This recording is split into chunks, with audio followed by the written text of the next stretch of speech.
If you'd have asked me whether Giants would be requalifying 3 months ago, I would have said you were kidding. Yep. That Giants look to be on a downtrend, but they have come back with a revamped roster looking fantastic. I think it's so true. The revamped roster, no Spaniards to speak of this time round. Giants had steadily been moving away from their all-Spanish team. They've got a lot of mixed nationalities on the stage. You can see Mini Trupax proudly sitting with his Portuguese flag behind him. No Tristana this time as we look into the draft for Giants. It was game 2 where they picked this up as first pick. We've gone quickly through the rest of the draft. No Galio for Giants again.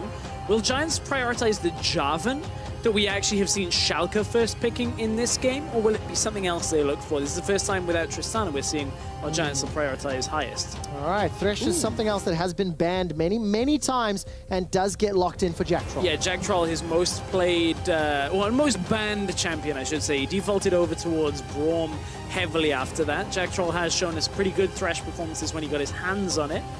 Schalke now looking for the Javan for themselves. Where do we go on AE carry?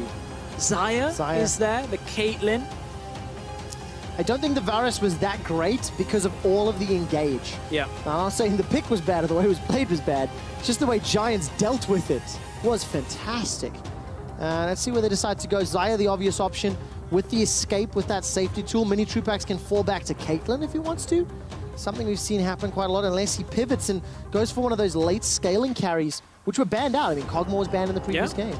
I don't necessarily think the Cogmore will come through here. Giants, Mini Trupax has played so many different champions. He's got the Jin in the mix. You've got the Misfortune that he's played. If they do go the Misfortune, that'll signal heavy team fighting. But if Giants don't pick up an AD carry here, they're going to have a lot of bans put their way again in the second phase. Caitlyn would make the most sense. Starting to see more and more as we watch patch 7.16. How 80 carries being targeted and banned away continues to be a thing. We're seeing it in Challenger, we're seeing it in LCS. And one of the things Giants can do to pivot in their team comp, with Galio gone, one of the options the analyst desk talked about for their game 2 or game 1 loss was an Orianna. So it's going to give you some team fights, some scaling, strong lane as well. Yeah, I like the Orianna as a blind pick. Not many matchups do very well, and this is what I was expecting to see out of Schalke.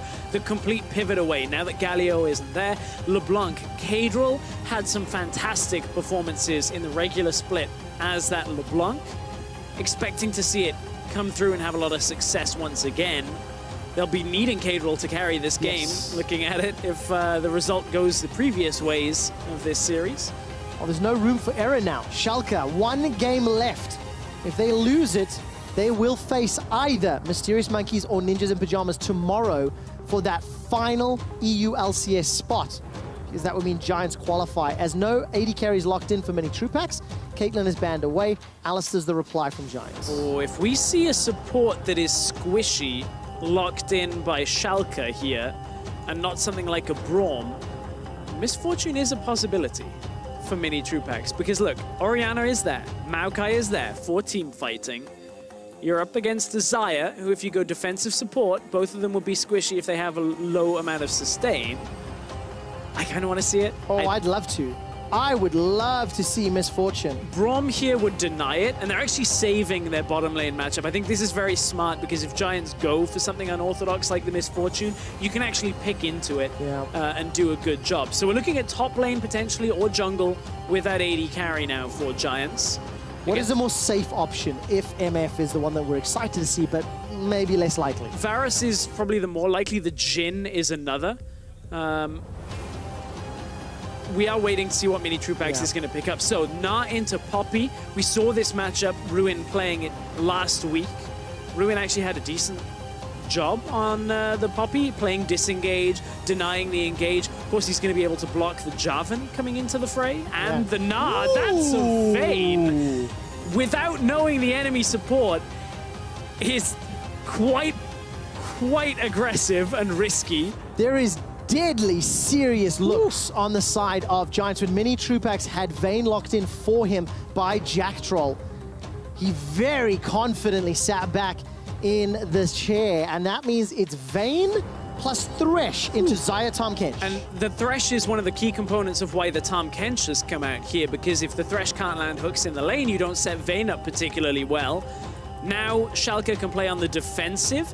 You'll have the roaming potential out from Kadril to come down to the bottom lane should you want it. Schalke have almost a full bot lane party setup if they wanted to set that for themselves. Same can be said, Tahm Kench would allow them to roam to the top side as well. A lot of versatility in Schalke's composition. Giants, if they get ahead, will stay ahead because you've now got a Vayne, high carry potential. You've got Orianna to have impact in team fights.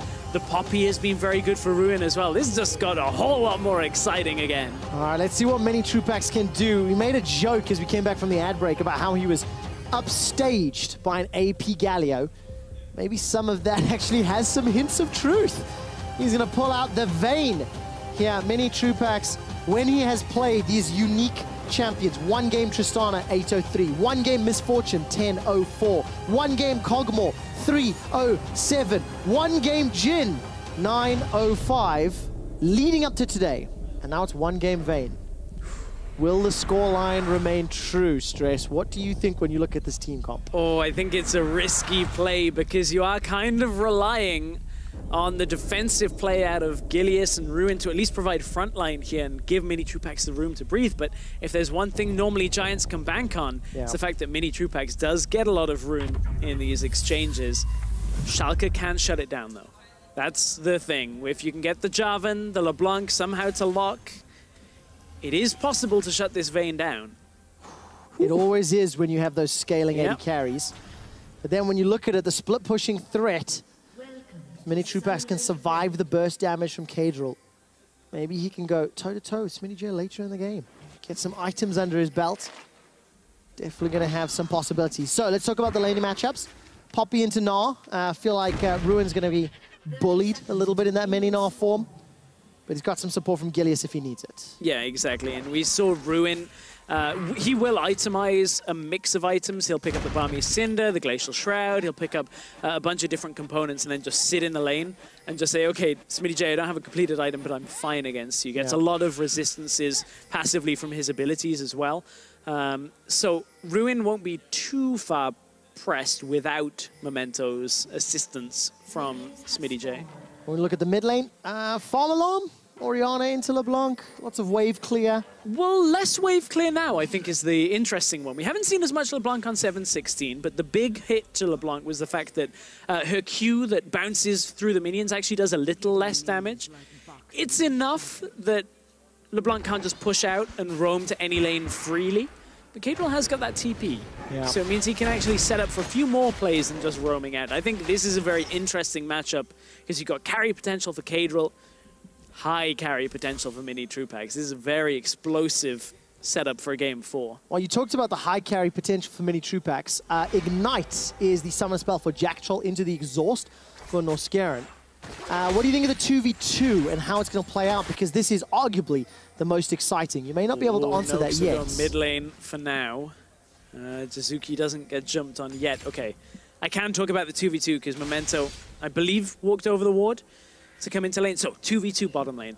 Thresh is going to try and hook Upset, and it's not going to work too well once Tahm Kench has Devour. That's one difficulty here. You can then try and hook the Tahm Kench, which is part of the reason why this Ignite comes through, because you want to deny some of the heal, deny some of the grey health heal that comes back at the end of it as well. That doesn't really apply too much, but if you can get Norscaran low and then follow up for a kill, that's the perfect scenario, but very difficult to make it work. Let's see whether or not Mini-Trupax and Jack Troll can. We had a few jokes earlier about Upset and Norscaran, how their 2v2 lane is just in such a great spot. They were, of course, playing Zion Rakan, and now Mini-Trupax and Jack Troll have to interrupt it, get in their way. Even start to this laning phase, as Giants are one Nexus away from requalifying. They pull up the Vayne in that matchup. That's quite a lot of risk and guts being put out but there. They've got that extra game, right? Yes. If they lose, they know there's a game 5, and they have side selection where they can pick red and opt into some counter picks. Yeah. Memento was spotted, I believe. No, actually wasn't spotted on a ward, so Jizuki has to flash. Observers were actually showing us Schalke's vision. They knew that Gilius was up on the top side. Able to get a flash then. This is the difficult point for Jizuki, because now he's not got a flash in a lane that has kill threat in it with the LeBlanc. Gilius is heading topside, though. The ward just died behind Smitty J. Oh, look at the pin against the wall. Heroic charge from Ruin setting this up. Hammer Shock is going to be good. Steadfast Presence was beautiful. Smitty J gets interrupted. Flashes traded back and forth, but as Mega was about to pop, Giants decide not to chase further. Also, you can see Giants learning from the mistakes of Schalke in the previous game. They didn't have vision on Memento. They knew he had been top side of the map, but didn't know how close he was. So Giants, it's a 1-for-1 trade on the flashes, and they back away. Ruin will have to push this wave out and try and recall himself. Smitty J opting for double Dorans to try and get a laning advantage. He wants to push as much as he can when it comes to harassing Ruin. Now there's no room for error. By the way, Memento's re-roaming to mid lane. Ethereal Chains is going to connect. The knockup does as well. Cleanse comes up. There's no flash for Jizuki. Down to one lost auto. Kadril gets the hit. Takes 2 tower shots. And trades his life. Jizuki for Kadril. It's not over yet. Gilius tries to reply back, but the flag and drag gets Memento to safety. Oh, Kadril had to stick around just long enough to end up taking that tower shot so that he could pick up the kill on Jizuki. So first blood goes over to Schalke, but that should have been a little cleaner. Good usage of the Javan to get into the middle lane, deny any kind of potential for Jizuki to survive through this laning phase. There's a heavy CS lead as well on top of this, but Kadril, oh, if he'd have got away with that without dying, that would have been a big, big win for Schalke. I want to see how long Kadril actually needed to stay under the tower for. Look, Chains Lock, Cleanse came out. Jizuki was on the run. Oh, Kadril was just outside of auto attack range and had to flash. Looks like the minion gave him a little trouble on the way out there. Just for a moment, like a split second, but it was enough for the tower shot to come through. Kadril's roaming, though. He knows he wants to compound this and get a bit more of a lead. Yeah, that's one of the things that is less visible. The minions that were killed off by Gilius, the experience that was lost as well. Kadril's got a small level advantage.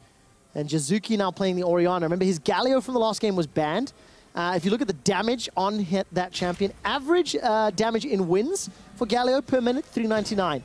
Jizuki dealt 555 damage per minute in his 26-minute victory, plus 40%. It's fantastic. Yeah, that's pretty high, as you see, for a Galio. For mid laner, people would be like, 550. I love the picture as well. He was cashing in. That's what that was about. Jizuki, I think he's dead. Yeah. Pretty clearly here. Memento and Kadril, they make that look easy with Jizuki with no flash. See, Jizuki banked all the money, like stacked it up in the last game, and this is more of a bank robbery coming from Schalke, because they're just collapsing on mid lane again and again, just snowballing themselves, and that's what this LeBlanc needed to do. It's a complete change of pace for Schalke. This is what I wanted to see looking at the loss in the last game, is say, okay, put some more weight on Kadril's shoulders, show us that he can carry like we know he can. And that's what Kadril's doing. 1-1-1. Got a gigantic CS advantage. And Schalke have killed Giants members enough to get a 1,000 gold lead. Some interesting items immediately picked up. Oh, that death sentence flew pretty far. But the Devour from Norscaran was good. Moby Boots picked up for Gilius's Maokai. Double Doran's Ring for Jizuki. Double Doran's Blade, which you've mentioned already, for Smitty J. And Kadril's got himself that Dark Seal. Let's see how confident he's feeling as the game plays out. Ruin, one of the only top laners that is so heavily invested in Bramblebest. I actually like it in a lot of situations because a lot of the AD top laners I like to trade with you do kind of get shut down. He's built it basically every game that he can, and it makes sense. So it did delay him in game 1 to get to his build. This game, he's behind in CS again, so it's another road bump on the way to his items. It feels less bad on a Poppy, though. Yeah, exactly, because, again, we talked about the resistances that are going to come from his abilities on top of it, so Ruin should be fine. Yeah, and of course, when you look at the composition, Ruin going up against Auto Attacker and Smitty J, AD Caster in Memento's Jarvan, Auto Attacker in Upset, so gonna have a little more benefit. Mini Troopax gets interrupted by the Tongue Lash. Schalke, small wins across the map. Some of them very large, in fact. Look at the CS numbers, Stress. Plus 20 in the top lane. Nearly that in the mid lane. Gilius, once again, the game is starting to fall apart around him. Yeah, he hasn't had the impact yet, but of course on the Maokai, we know later on in the game he's going to be able to team fight quite effectively. It's Memento that's had that early game impact so far. He hasn't been able to actually shop yet, so his individual emphasis won't be felt, and Gilius is actually a level up on him because of the time Memento has spent trying to get the ganks to work, but it's still good for Schalke. It's still what they want here. The leads are going to be effective the longer this game goes. It's actually very exciting for Schalke if the Jarvan-LeBlanc combination is working and finding kills. That's how I think they can unlock playing around the next 10 to 15 minutes. Move those two around the map. You've got a teleport on Kadril. Cataclysm is great. You can't tumble out of that one if you're mini Trupax. So see if you can get that flash down and maybe put some additional pressure on the guys. And of course, mini Trupax, they're going to have to try and lock him down in some of the exchanges when he goes into his ult form. That final hour, of course, will provide a little bit of stealthiness throughout the fight. Yeah, some frustration for Kadril's target selection. But then Upset can just cover it with the AoE feathers and just lock him in place, right? Throw feathers everywhere. It's like tarring and feathering the Vayne. It doesn't matter where she goes. You're gonna get locked down at some point. Oh, I like that. Tarring and feathering mini Trupax's Vayne. That's how Schalke intend to win these fights. It's a Mountain Drake as well. So let's see whether or not Schalke get their hands on the objective. Gilius making his way down. Got one control ward in his inventory.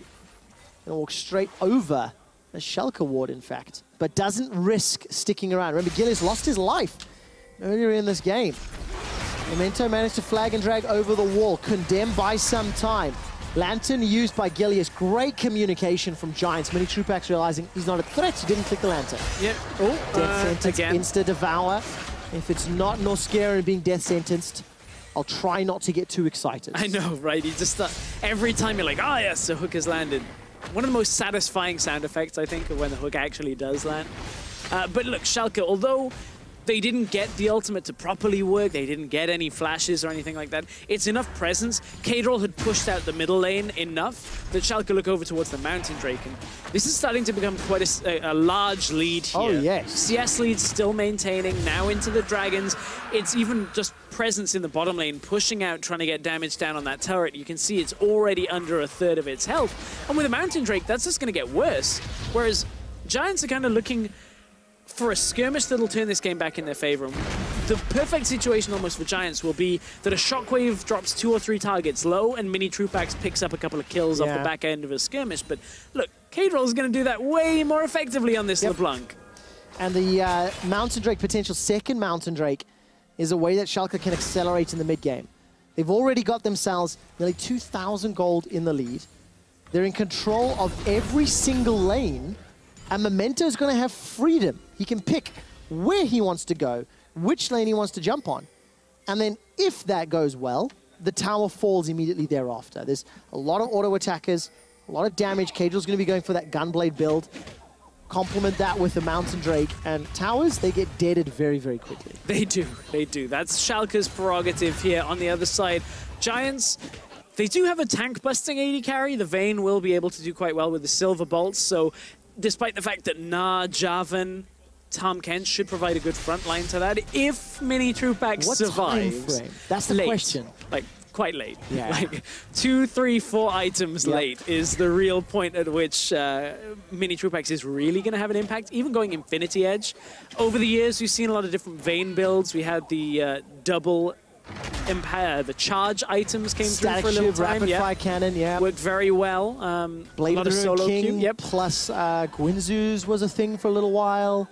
A lot of those on-hit style, but Giants realizing they're in trouble. They pull the lane swap. Stress, what do you make of this? Giants sacrifice tower first blood, but it is in exchange for a tower of their own. Yeah, the tower first blood for Schalke, I think that is exactly what they want to continue this gold generation from themselves. I don't think it's a problem that that Giants get a tower in the top lane. Schalke will be fine with that. It's almost an inevitable fact here because Schalke are still increasing that lead for themselves. Now, the question is, where do they send Kadril? Because he doesn't really want to be just sat mid lane at this point. He has TP available. He wants to try and be maybe even working with Smitty J to get kills out in the side lane on somebody like Ruin if he stretches out too far. All right, Smitty J making his way towards that Black Cleaver, plus 30 CS over Ruin. Kadril's had that Gunblade completed for a little while, and he's going up against Merc Treads and the makings of Morello Namikan. Jizuki There's the damage. Just gets insta-popped. I mean, Cadrillon upset. Comboed him down so quickly. I mean, that's the thing about the Fed LeBlanc, easily able to just walk into the mid lane. Gilius has itemized. He's only got the Cinder Hulk, doesn't have a whole lot of more health from that. And this game is so heavily in favor of Schalke right now as they're just walking through that this timing for Giants composition just needs another 20 minutes really before they're going to be able to take much of any kind of fight, because remember, Ruin, his build will be in tatters for a while. Gilius, he can provide frontline threat, but this LeBlanc just destroyed him under tower. There isn't too much to offer in fights. And it's a worrying thought for Giants, because Schalke is one of those teams that just accelerates a lead to victory. They're not a team that you go, well, maybe their macro's not great. Well, maybe they might dilly-dally about. No, they're going to wait for Baron, bait it, and then either take it or kill you trying to defend it. That's something Schalke has done in the past many times. And both teams have actually shown that they're good at playing from being ahead with that macro style. Like Schalke did it in game 1, Giants did it games 2 and 3.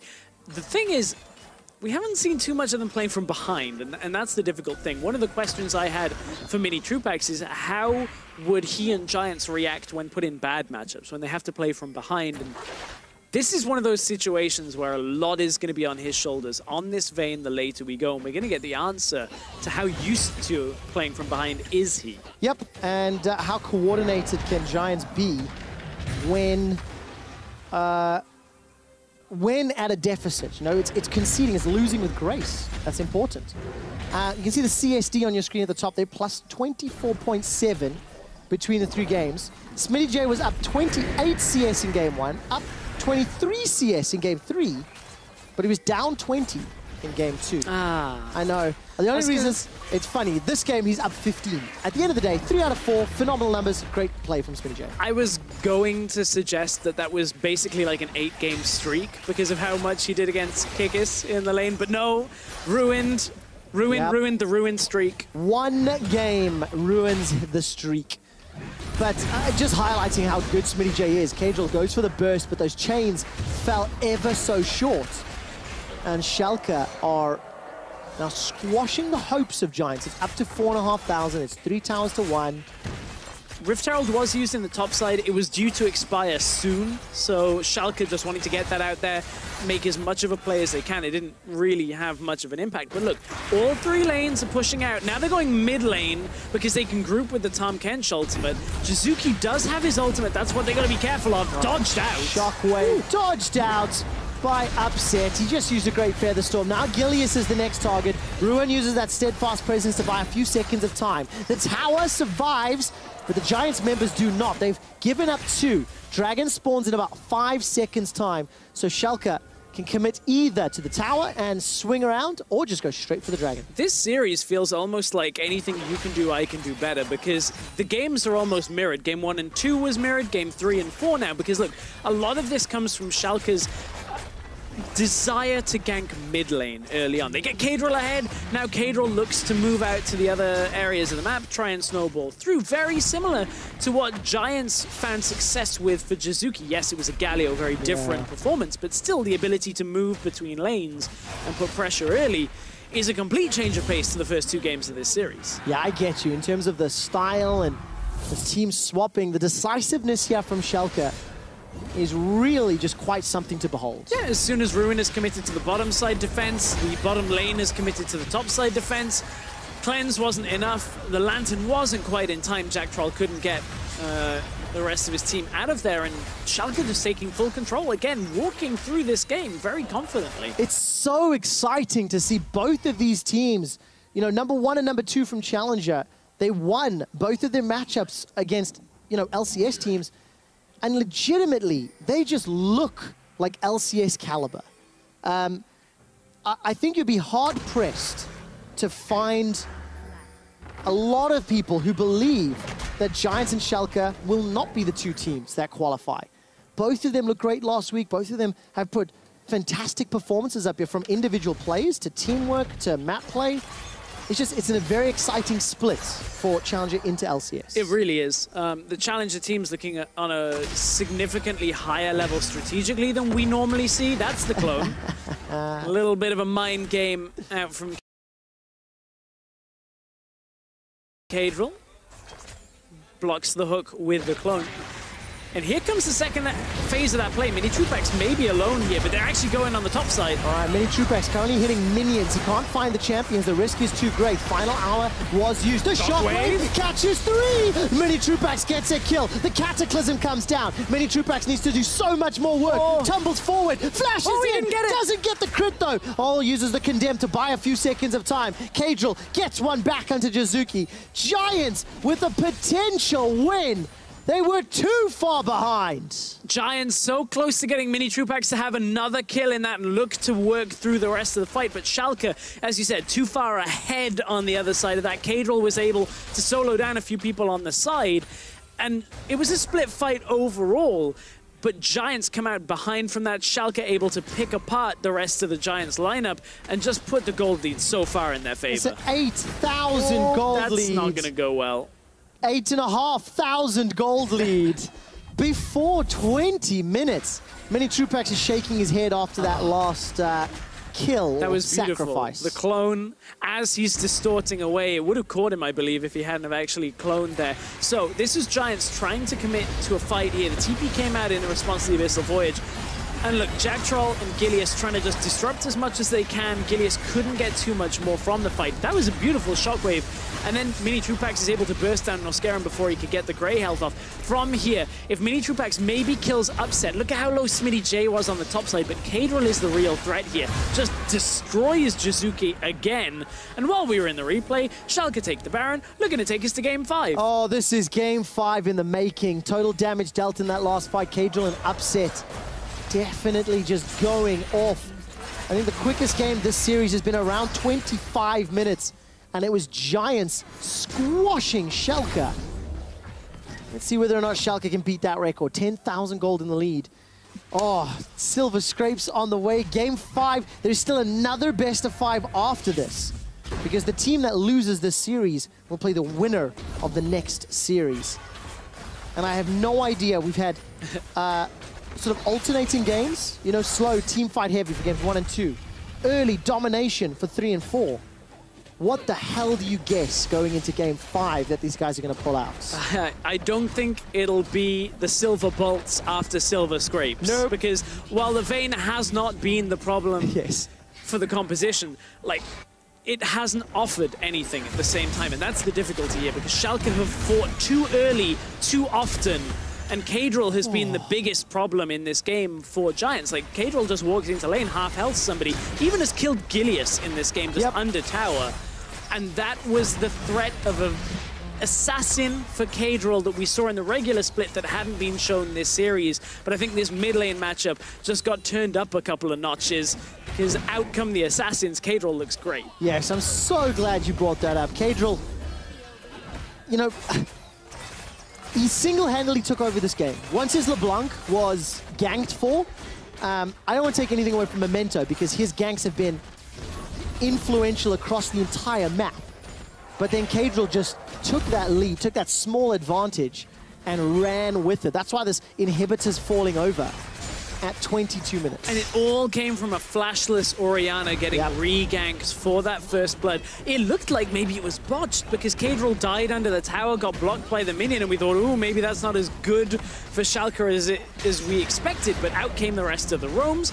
Tom Kench has played a great defensive setup against the Thresh. There have been no options. No, there haven't. The exhaust is used on Mini Trupax. The attack move is getting into farm instead of hitting the champions. Mini Trupax will not even be able to get a kill, because Cadril and Upset take down Giants. It was a solo kill for Smitty J taking down Ruin.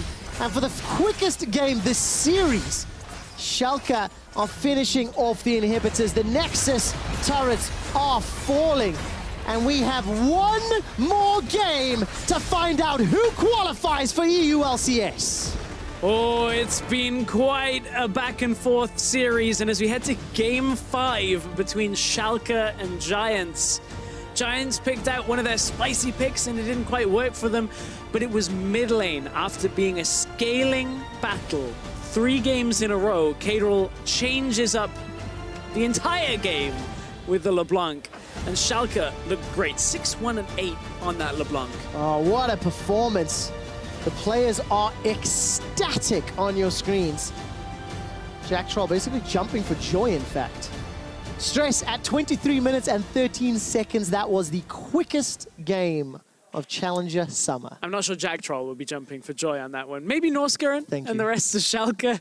Jack Troll couldn't get much to work for him because of the Tom Kench on the opposite side. Like Thresh, we know is a great pick. Vayne can be a great pick, but up against Tom Kench, difficult to get that to work. It was the Gnar Phase 2 pick for Smitty J that allowed the counter pick on the support. And it was the counter pick on the support that kept discussing whether or not Mini Trupax was going to run the likes of Misfortune. And it didn't happen. Vayne wasn't the reason they lost. Wasn't the reason they lost at all. So now what do the teams do? Side selection goes back in favor of Giants. Giants just got crushed. How do you bounce back, Stress? What do they do? So Giants go to red side. Try and put some pressure on mid lane a little bit, but you don't have that much freedom if you want to change up your ban. So much of it has been AD carried, focused. So they basically have to ban Tristana, Kalista, get the Xayah for themselves, then put pressure on mid lane. There's a lot that has to happen in this draft for Schalke to get quite such a simple setup again. But I think that LeBlanc has to now raise priority throughout this. I think so, on the assumption Schalke ban away the Galio, because I think you could run that Galio into it, might be safe. I mean, there's questions that these teams are figuring out backstage. Norskeren, of course, very excited. Anyway, Schalke pulled off that clutch performance takes to Game 5. Dragons Deficio, please tell us more. Well, as you mentioned, Trevor, draft was once again one of our focuses looking at the desk. Now, before we get into our first replay, Deficio, tell me about Vayne. How do you feel about that champion? Give me a little insight here. So, the last time I saw Vayne, when I cast it, was Reckless who picked it for Fnatic. It was playoffs. Last split, my instant reaction was Vayne is garbage. He managed to win that game. Obviously, he was against Ezreal Tahm Kench, so it was a pure scaling bottom lane. And it was a very slow game. It actually succeeded. I still didn't like the pick. I see it again today.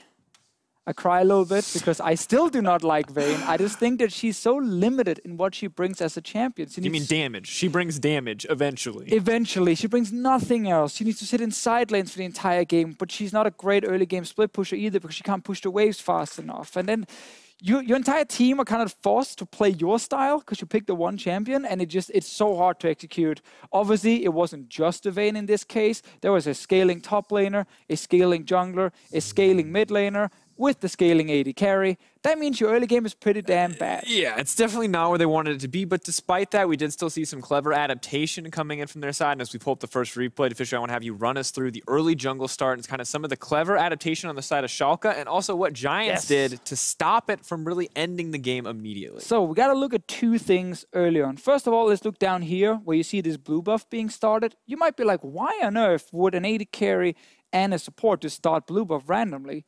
It's because they want to fake leash. They want to spend mana, lose a bit of HP, and come back to lane a little bit later, so that Giants think that the Jarvan started here on this side. If you draw the Jarvan over there and kind of show his route down to mid lane, you guys will, of course, notice that this Jarvan, he's actually starting on red buff. So the hope here for Schalke is that this Orianna will stand a little bit more over here where I put the circle. Because obviously she's thinking the Jarvan is on the bottom side, so she's hovering to the top side, want to be safe, don't want to get early ganked, and Jarvan shows up and surprise, surprise, you get ganked level 2. However, Giants were actually ready for this one, so over there, you see that little ward?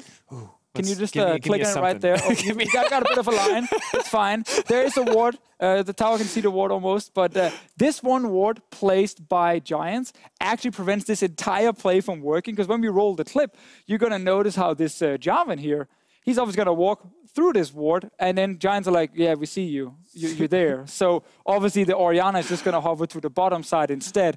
And this entire plan that actually was super cool, like this little fake leash with the bottom lane, got kind of interrupted by a single ward. Planning, research, strategy, one ward. It was great research from Giants putting that ward down. So you can see the Orianna here, instead of standing right there because she thinks the Jarvan is going to gank from this side in, well, she's obviously standing on the bottom side because she knows the Jarvan is right there.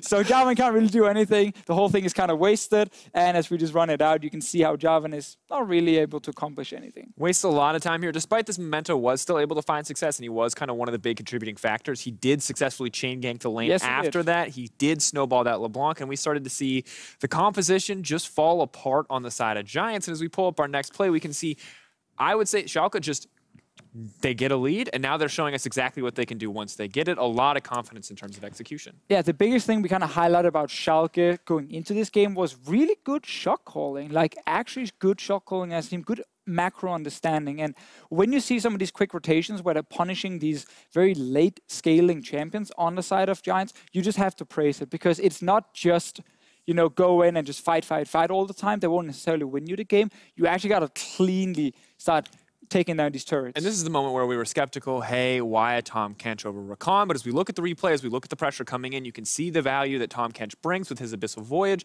and how he allows them to just essentially outmaneuver the entire Giants lineup. Yeah, it all started with the Rift Ult on top side to force 3 members to defend on top side, while the LeBlanc, of course, is winning the mid lane. And then there's set up this quick rotation with Tahm Kench into mid, get another team fight they manage to win, get more damage on this tower.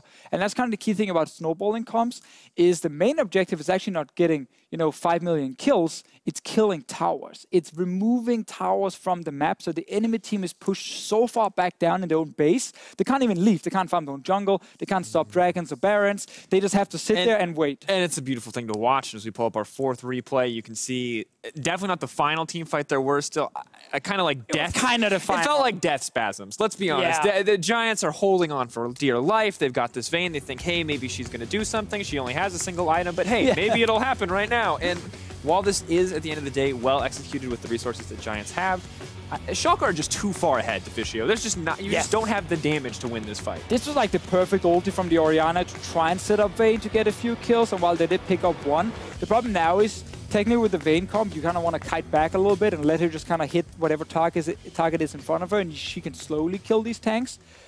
When you're this far down, you don't get to decide how to fight. You just kind of follow what the enemy team is doing, and they just killed their instant, like the front line of Giants just died, and they're like, yeah, is that a Vayne over there? Is that an Orianna? Whatever, we can just dive onto them. And Kadril on this LeBlanc, when he saw that blind pick Orianna, bam, that was the answer for him.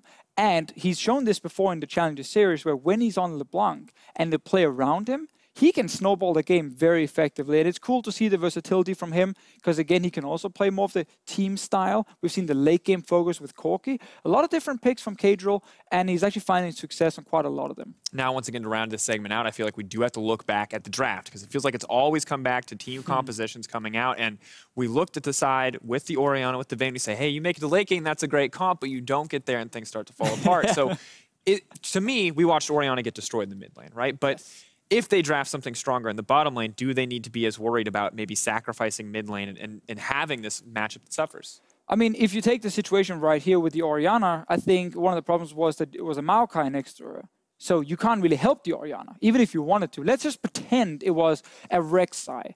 And you were actually the one trying to constantly commit to mid as well, and try and see if you could maybe balance out the 2v2. That is one solution I've seen some teams pull off. If they're playing a lot of late game scaling, they need an early game jungler to kind of secure it a little bit. It is still super risky. I just do not want to see Vayne. Please remove her from any of the games I'm watching. And then also at the same time, if you are going to play late game AD carry, you need some early game somewhere. You can't just go full on scaling. All right, at the end of the day, this is it. The moment of truth for Giants in Schalke. Which team will be the newest addition to the LCS? The decider is just minutes away. Don't go anywhere.